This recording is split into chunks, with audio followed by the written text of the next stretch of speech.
បាទសួស្តីពុកម៉ែបងប្អូនបាទថ្ងៃនេះគឺចូលប្រភេទនេលកាពុកម៉ែបាទចូលប្រភេទនេលកាឬក៏អេក្រង់ហាន់វ៉លអីហ្នឹងពុកម៉ែបងប្អូនបាទអាភ្លើងខៀវនេះអានេះគឺអាចបង្ហាញចាប់ពី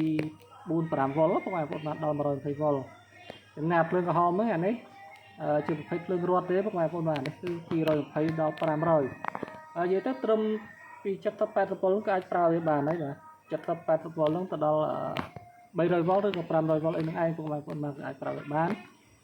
ហើយតម្លៃគឺធូរថ្លៃមែនទែនពុកម៉ែបងប្អូនបាទតម្លៃធូរថ្លៃអញ្ចឹងពុកម៉ែបងប្អូនត្រូវការអាចកំងបានបាទដោយសារនេះយើងកំងមកច្រើនគូសំដែរពុកម៉ែបងប្អូនបាទច្រើនគូសំដែរអញ្ចឹងអាចរត់ឡើងអានេះគឺចូលដាច់អញ្ចឹងពុកម៉ែបងប្អូនបាទដោយសារតម្លៃវាសំលុកធូរថ្លៃវាចំណេញតិចមែនទែនបាទចំណេញតិចមែនទែន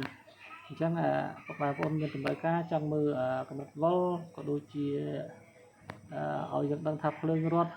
ក្នុងពេលបច្ចុប្បន្នហ្នឹងប្រមាណអាចទិញយកទៅទុកគ្រាន់ដោតមើលក៏បានដែរពុកម៉ែបងប្អូនបាទដោយសារពេលខ្លះភ្លើងរត់ទៅធ្លាក់នៅសល់តែ50-60 វ៉ុលអីចឹងពុកម៉ែបងប្អូនបាទដាក់អំពូលទៅភ្លឺចាប់ម៉ូទ័រចាប់អីអត់មានវ៉ុលចឹងបាទអត់មានវ៉ុលចឹងប្រហែលថ្ងៃមុនគ្រាន់តែអ្នកភូមិហៅខ្ញុំមកទៅធ្វើម៉ូទ័រហ្នឹងបាទឡើងច្រើនគ្នាដោយសារអីភ្លើងធ្លាក់សល់50 វ៉ុលម៉ូទ័រអត់វ៉ុលបាទហើយដល់ពេលមកហៅតខ្ញុំប្រាប់ទៅវិញបាទអញ្ចឹងហើយរឿងរត់ពេលខ្លះវាអត់ដល់220ឬក៏190ទេបងប្អូនអត់ដូចនេះគឺ